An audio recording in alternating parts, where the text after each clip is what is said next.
El diezmo, un acto de fe. El diezmo es un acto de fe desde su mismo comienzo con Abraham y Jacob. Génesis 14, 18 al 20. Y le dio a Abraham los diezmos de todo. Génesis 28, 20 al 22. Y de todo lo que me dieres, el diezmo apartaré para ti. El diezmo es la separación de la 10ª parte de las bendiciones recibidas de Dios que se ofrecen para Dios y su obra como expresión de gratitud y obediencia a Dios. El diezmo es un acto de fe voluntario, no obligatorio. El diezmo, según lo establecido en las Escrituras y lo dicho por el Señor Jesucristo, jamás fue abolido. Jesús lo ratificó. Lucas 11:42. Mas ay de vosotros, fariseos, que diezmáis la menta y la ruda y toda hortaliza, y pasáis por alto la justicia y el amor de Dios. Esto os era necesario hacer sin dejar de hacer aquello. La frase "era necesario sin dejar de hacer aquello" ha sido mal interpretada por muchos que están en contra de la doctrina del diezmo. La frase "era necesario hacer sin dejar de hacer aquello" no está en un tiempo pasado. Las palabras "era" y "dejar" están en presente continuo, lo que significa que Jesús mismo nunca abolió el diezmo. El diezmo, aunque no es obligatorio, es un mandamiento dado por Dios para el sostenimiento de su obra y de sus obreros. 1 Corintios 9:14. Es un mandamiento tal como lo es el de la alabanza. Nada de lo que se hace para Dios se hace obligatoriamente, sino voluntariamente. Muchos dicen que el diezmo es de la ley, por lo tanto está abolido. ¿Pero es cierto eso? ¿Realmente estamos seguros de que el diezmo fue solamente en la ley o comenzó antes? Nos remitiremos a la epístola a los Hebreos en el Nuevo Testamento, la cual, según la mayoría de eruditos en las Escrituras, fue escrita por el apóstol de la gracia llamado Pablo, en Roma aproximadamente en el año 60 a 67 después de Cristo. Se nos describe en este libro escrito a los judíos que eran parte de la iglesia del tiempo de la gracia, no pertenecientes al judaísmo, lo referente al diezmo desde su origen hasta su destino. El diezmo en el tiempo de la promesa. Hebreos 7, 1 al 4. Porque este Melquisedec, rey de Salem, sacerdote del Dios Altísimo, que salió a recibir a Abraham, que volvía de la derrota de los reyes, y le bendijo, a quien asimismo dio a Abraham los diezmos de todo, a quien aún Abraham el patriarca dio diezmos del botín.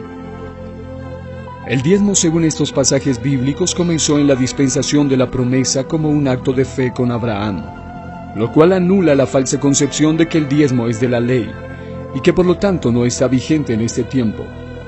Debemos recordar que la única forma de ley que fue cumplida en su totalidad por el poderoso y perfecto sacrificio de Cristo es la ley ceremonial y ritual, relacionada con los sacrificios por el pecado. Pero leyes morales y aún la misma ley del sostenimiento jamás fueron abrogadas. Jesús no vino para invalidar o abolir la ley. El diezmo en el tiempo de la ley. Hebreos 7, 5 al 7. Ciertamente los que de entre los hijos de Leví reciben el sacerdocio tienen mandamiento de tomar del pueblo los diezmos según la ley, es decir, de sus hermanos, aunque estos también hayan salido de los lomos de Abraham. Pero aquel cuya genealogía no es contada de entre ellos, tomó de Abraham los diezmos, y bendijo al que tenía las promesas. Y sin discusión alguna el menor es bendecido por el mayor. Los diezmos en el tiempo de la ley los recibían los levitas para su sostenimiento y se distribuía entre los levitas y sacerdotes que estaban a cargo del santuario y de las cosas sagradas. Este diezmo se dio antes de la cautividad, como después de la cautividad. El diezmo en el tiempo de la gracia. Hebreos 7, 8 al 9. Y aquí ciertamente reciben los diezmos hombres mortales, pero allí uno de quien se da testimonio de que vive. El autor de Hebreos, inspirado por el Espíritu Santo, hace énfasis en la expresión "y aquí ciertamente reciben los diezmos hombres mortales", destacando a la vez dos aspectos importantes. Primero, en este tiempo de gracia aún se reciben los diezmos. Casi en el año 70 después de Cristo se menciona el diezmo como algo vigente y en tiempo presente. no para judíos solamente, sino para la iglesia del Señor. Segundo, aunque reciben los diezmos seres humanos de carne y hueso, mortales, sin embargo hay uno que es eterno quien lo atestigua, Dios mismo. En los tres tiempos, promesa, ley, gracia, existe un principio en común, es que el menor es bendecido por el mayor, en un sentido no solo literal, sino también espiritual. Se diezma de abajo hacia arriba, del hombre hacia Dios. En otras palabras, el diezmo a la vez es vertical, puesto que el diezmo le pertenece a Dios, y a la vez es horizontal. La obra y los obreros de Dios necesitan manutención.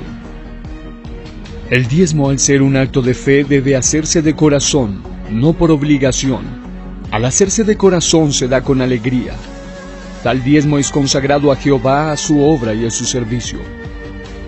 Jesús lo aprobó según Mateo 23:23 y Lucas 11:42. En el Nuevo Testamento de forma enfática se enseña acerca de la ley del sostenimiento de los obreros en diversos pasajes. Honra a Jehová con tus bienes y con las primicias de todos tus frutos, y serán llenos tus graneros con abundancia, y tus lagares rebosarán de mosto.